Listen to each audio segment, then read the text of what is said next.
Mapagpalang gabi o blessed evening po sa ating lahat. Nagbabalik na naman po ang inyong lingkod para sa ating daily na pag-aaral ng ating Diaspora. And kamusta po ang lahat? I hope and pray that everyone is doing well and okay for today. Ayan, medyo pinag-aluban po tayo ni Lord na magkaroon ng mga time para makapagawa ng ating daily devotion through video.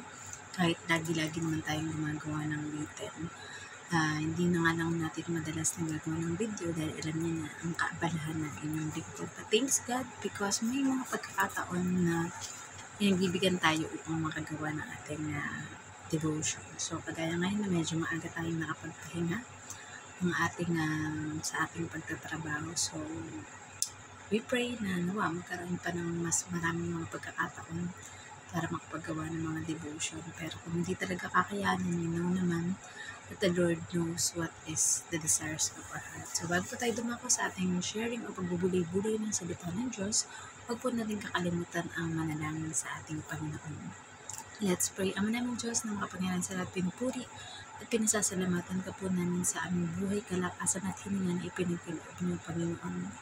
Dalangin po namin ang inyong patuloy na pag-provide, Panginoon, sa lahat ng aming mga pangangailangan. Thank you po, Lord, sa protection, sa provision, sa promotion, Panginoon, at sa godly wisdom, Panginoon, na mawala sa inyo.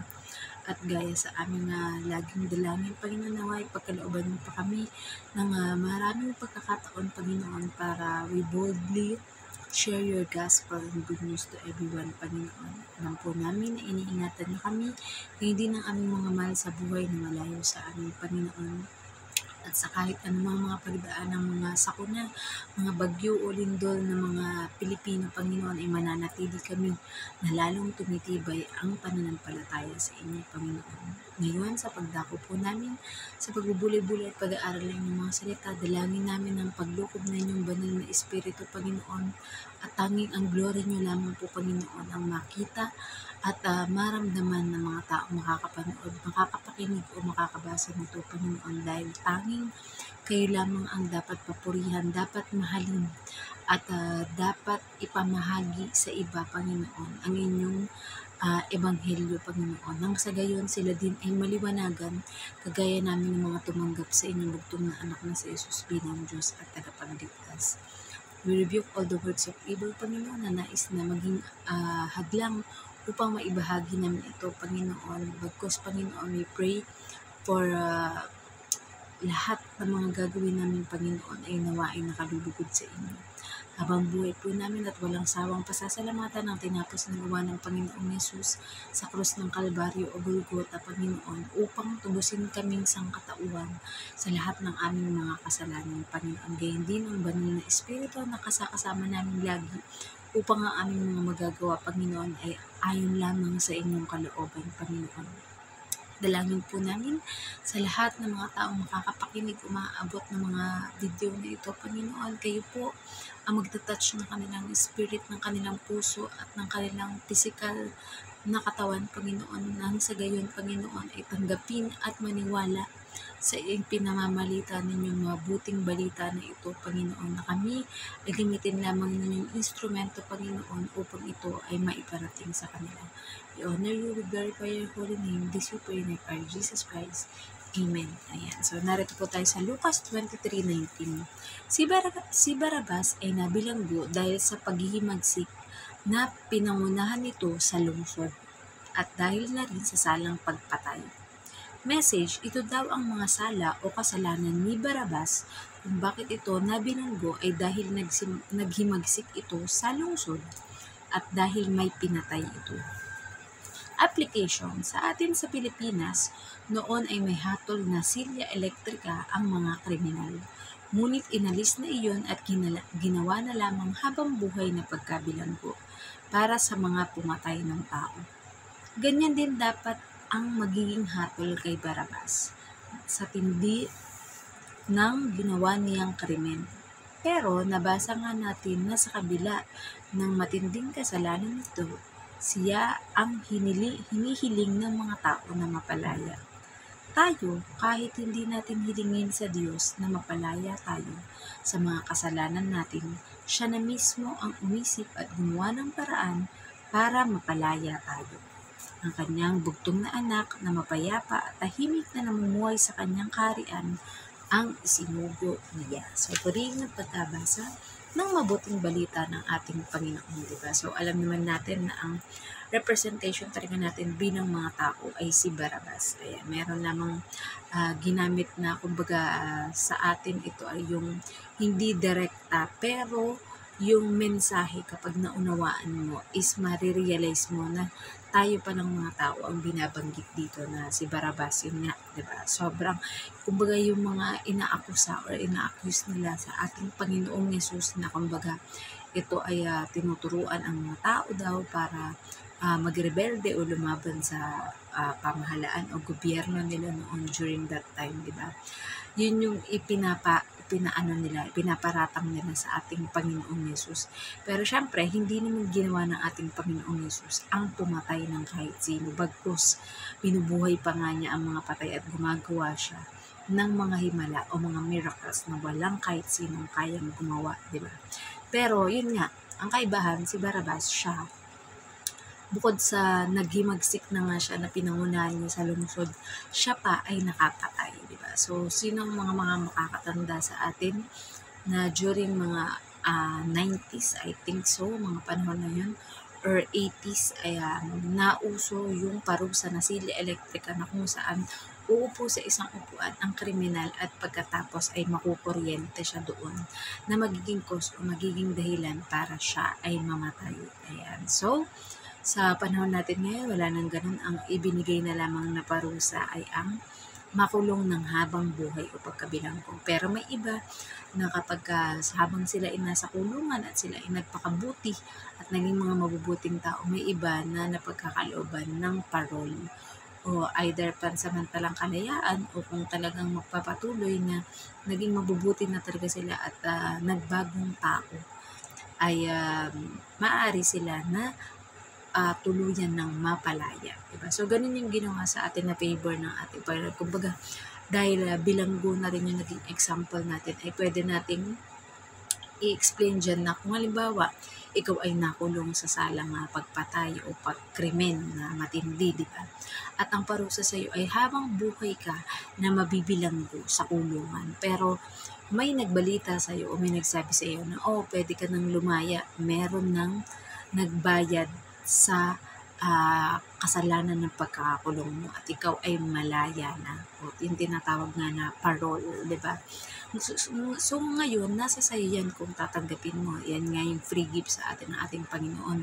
Ang free gift ng kaligtasan o salvation. Ngayon, nasa sa'yo bilang tao na sinabihan na tatanggapin mo ba ang parol na ito o ang pagpapatawad ng kasalanan sa iyo o i-reject mo, diba? So, nasa sa iyo ang desisyon kung ano ang iyong gagawin. Pero, kung bilang sa pagpapayo natin, mas tanggapin mo dapat ang inireregalo sa iyo na libre ng ating Panginoon na kaligtasan dahil hindi na natin ito mahanap sa kahit saan paman. Bagkus, ito ay ginawa at napagtagumpayan ng ating Panginoong Jesus. Tanging sa pamamagitan lang, kaya nga sabi, Jesus is the way, the truth, and the life. No one comes to the Father except through Him. Dahil siya talaga ang bugtong na anak ng ating Panginoong Diyos Ama na nandoon sa kanyang kaharian. Ngunit para sa dakilang misyon na iligtas ang sangkatauhan dahil walang kahit sinong tao na kayang makagawa na mailigtas ang kanyang sarili dahil lahat ay may bahid dungis ng kasalanan.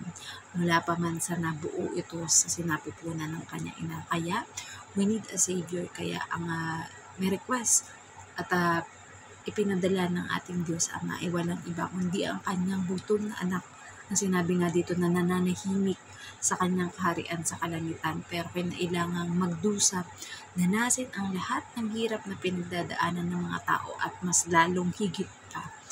At napagtagumpayan na niya ito dahil pagkalipas ng 3 araw, siya ay nabuhay na muli. Kaya tayo ay merong maipapamalita sa lahat ng tao. Sabi nga, Christianity is the only one with a Savior. Dahil kung hindi muling nabuhay within 3 days ang ating Panginoong Yesus, parang mababaliwala ang pinangako ng ating Diyos Ama na meron siyang ipapadalang tagapagligtas ng sangkatauhan at yun ay walang iba kundi ang kanyang bugtong na anak na si Jesus, ang ating Panginoong Jesucristo.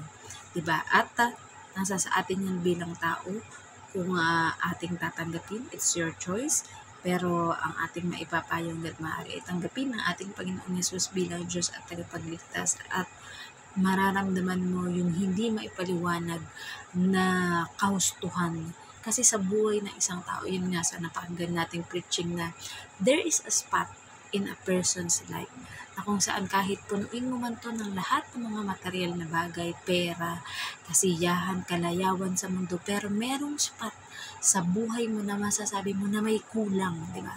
And once that spot has been filled up by our Lord Jesus Christ, kumpleto na. Ayan, kahit wala ka man ng lahat ng mga magagarang mga bagay, pera, kayamanan na yan, o lahat ng pinagmamalaki ng mundo, once you have Jesus Christ in your heart and in your life, you are more than wealthy, you are more than rich, you are more than complete.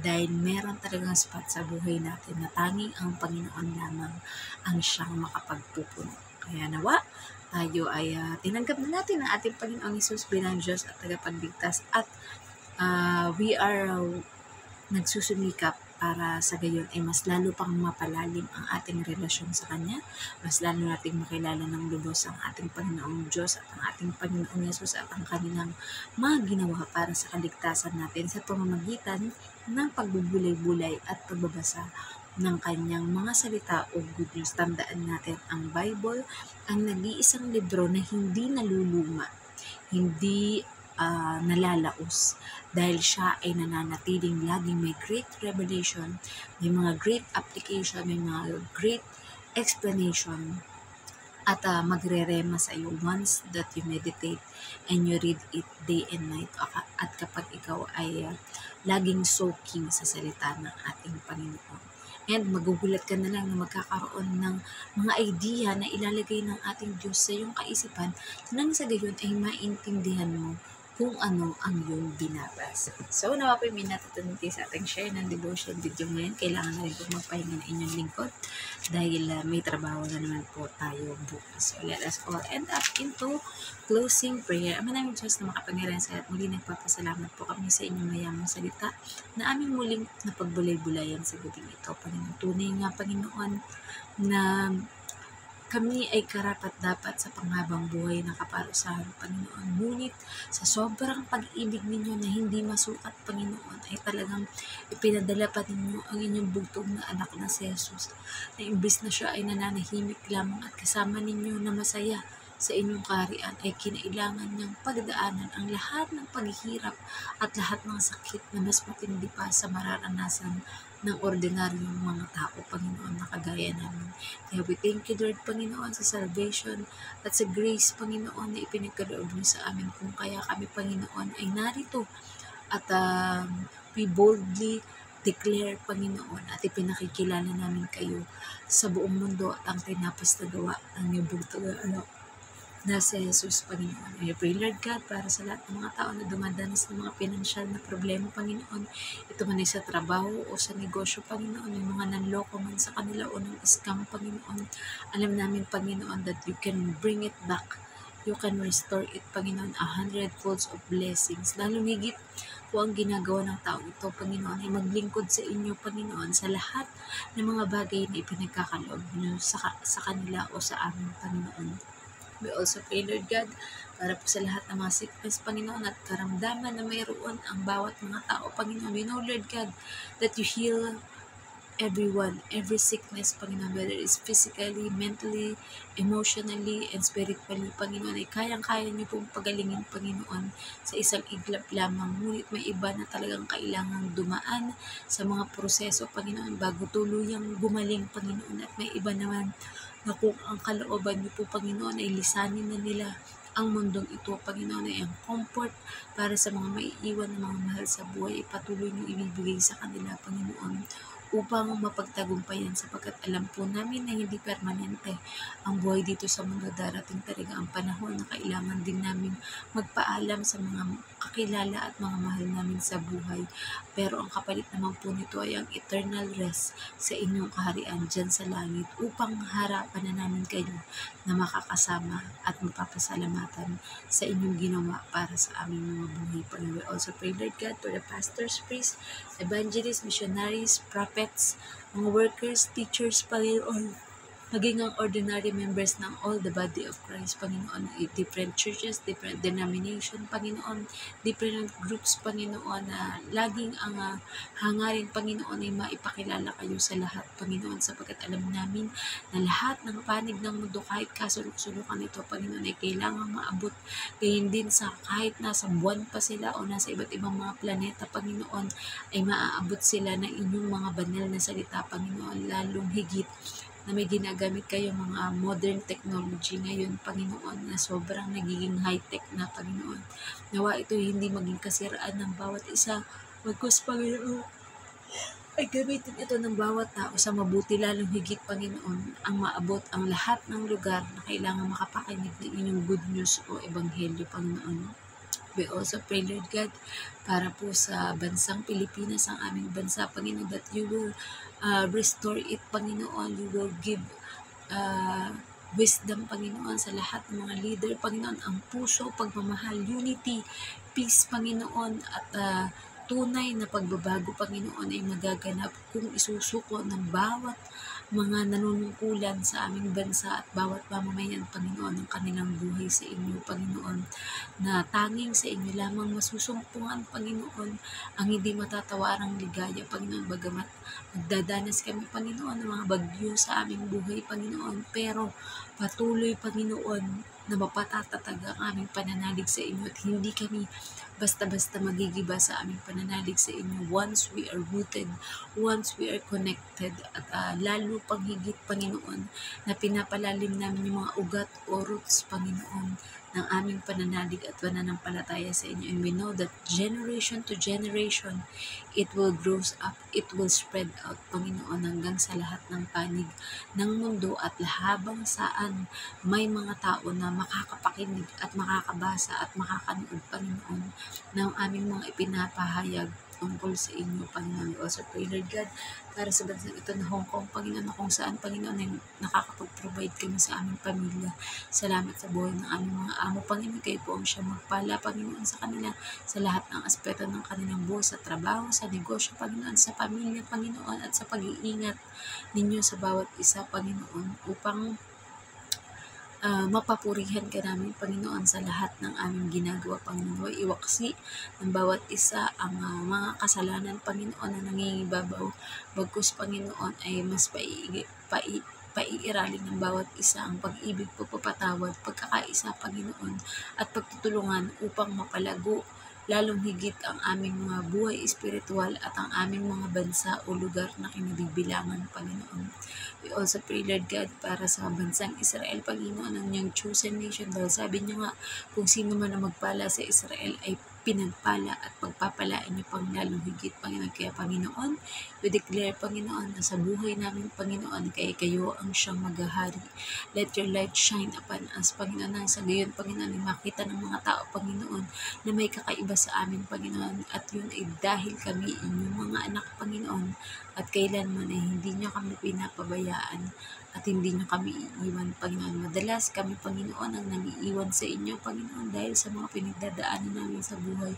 Ngunit palagi pa rin na once we are rooted, Panginoon, ay magbabalik loob pa rin kami sa pananalig at pananampalataya sa inyo, Panginoon. Walang makahadlang sa anumang gawa ninyo, Panginoon, para sa aming buhay, Panginoon. And we pray, Lord God, para po sa buong mundo, Panginoon, that there will be great big changes, Panginoon, na kung saan ang lahat ng tao ay tatayo at mananalig at sasambahin ang inyong dakilang pangalan, Panginoon. Ano ba man po, Panginoon, ang nakalimutan i-include sa aming prayer, Panginoon, sapagkat alam namin na salyado niyo na, Panginoon, ang bawat pamilya namin, Panginoon, ang bawat pamilya namin ay hindi masasaktan, Panginoon, sapagkat kayo, Panginoon, ang Diyos na pinaglilingkuran namin, Panginoon. At Muli, hanggang dito na lamang po ang aking panalangin. This we pray. In the name of our Lord Jesus Christ. Amen. Good night po sa ating lahat and God bless. Bye-bye.